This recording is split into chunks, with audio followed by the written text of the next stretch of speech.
आइए देखते हैं प्रश्न नंबर फर्स्ट का लास्ट पार्ट, ये 8वां पार्ट है। इसको चेक करना है कि क्या ये क्वाड्रेटिक इक्वेशन है कि नहीं है। तो इसको हम चेक करके बताते हैं। सबसे पहले तो क्वाड्रेटिक इक्वेशंस क्या कहलाता है, तो ये होता है ए एक्स, जो इसकी स्टैंडर्ड फॉर्म होती है a x square plus b x plus c equal to किसके होता है, ये होता है 0 के बराबर होता है।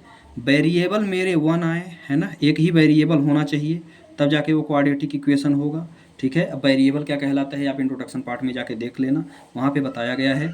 और जो आपकी पावर है, घात है, ठीक है, मतलब जिसको हम डिग्री बोलते हैं, वो मेरी कितनी होनी चाहिए, वो होनी चाहिए 2 क्वाड्रेटिक की, तब जाके वो मेरा क्या कहलाएगा, क्वाड्रेटिक इक्वेशन कहलाएगा। तो सबसे पहले इसको सॉल्व करते हैं। पहले टर्म में तो मुझे कुछ नहीं करना है, तो इसको हम सीधे सीधे अभी सोल्यूशन, पहले टर्म को हम सीधे उतार देते हैं। तो क्या दिया हुआ है, x cube minus 4x square minus x plus 1।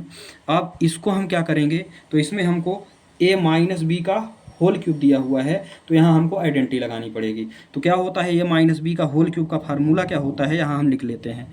ये माइनस बी का होल क्यूब इक्वल टू होता है a cube minus b cube minus 3a square b plus 3ab square. ठीक है, इस आइडेंटिटी से हम इसको क्या करेंगे, तोड़ेंगे। तो सबसे पहले हम ले लेते हैं ये वाला जो है, ये मेरा a कहला जाएगा, और ये जो सेकंड पार्ट है यही मेरा b कहला जाएगा। आ गया समझ में यहाँ तक। अब चलिए देखते हैं। सबसे पहले क्या है, a क्यूब है, a क्यूब है मतलब मेरा क्या है, आइडेंटिटी में क्या होगा, x का क्यूब होगा। फिर क्या है, माइनस b क्यूब है, तो माइनस 2 का क्या हो जाएगा, क्यूब हो जाएगा। ठीक है, फिर इसके बाद माइनस 3a स्क्वायर भी है, तो माइनस 3a स्क्वायर है मतलब x का स्क्वायर इन टू b है मतलब 2। ठीक है, फिर 3ab स्क्वायर है, और इसके पहले क्या लगा हुआ है, प्लस लगा हुआ है, तो यहाँ हम लगेंगे 3। फिर क्या है, a है तो 3 इंटू एक्स इंटू बी का स्क्वायर है, मतलब क्या है, 2 का स्क्वायर है। आ गया समझ में। अब हम इसको क्या करेंगे, सॉल्व करेंगे। चलिए देखते हैं। पहले इस वाले टर्म को तो सीधे उतार देते हैं, क्योंकि इसमें तो कुछ मुझे छेड़खानी अभी करनी नहीं है।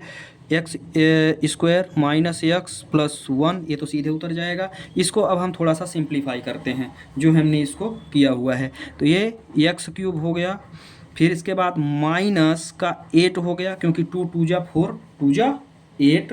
फिर अब इसको, इस वाली टर्म को यदि हम सॉल्व करते हैं, तो ये रहा माइनस 3 2 जा 6x स्क्वायर, कितना हो गया ये 6x स्क्वायर, और इसको करेंगे तो 2 2 जा 4 3 जा 12x, ये आ गया 12x। ठीक है, तो ये हमारा पूरा हो गया सॉल्व। अब आगे चलते हैं।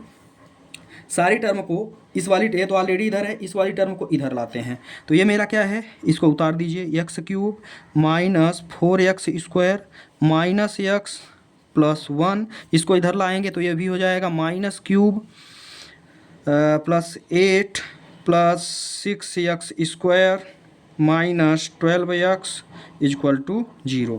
इधर लाया तो जो पॉजिटिव टर्म थी वो सारी क्या हो गई, निगेटिव हो गई, जो निगेटिव थी वो पॉजिटिव हो गई। अब यहाँ पे क्या है, एक्स क्यूब से एक्स क्यूब प्लस माइनस है, मेरा क्या हो गया, कट गया। ठीक है, अब यहाँ पे क्या बचा, एक्स स्क्वायर वाले दो टर्म हैं, तो यहाँ हो गया 2x स्क्वायर, क्योंकि 6 में से 4 को घटाएंगे, और ये पॉजिटिव बड़ी संख्या क्या है, पॉजिटिव है। ठीक है, तो ये हो जाएगा 2x स्क्वायर। इसके बाद मेरा क्या है, ये 12x है और ये माइनस x है, तो ये कितना हो जाएगा, माइनस 13x और 8 प्लस 1 प्लस 9 इक्वल टू कितना हो गया, 0 हो गया। ठीक है, बिल्कुल ax स्क्वायर मतलब ये सबसे बड़ी पावर क्या है, 2 है। इसके बाद ये bx प्लस सी के फॉर्म में ये है पूरी इक्वेशन, तो हम इसमें लिख देंगे this equation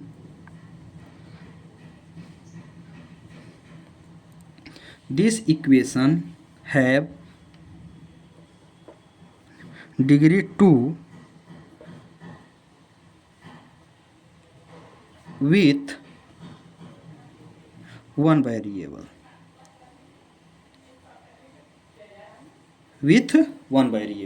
so it is a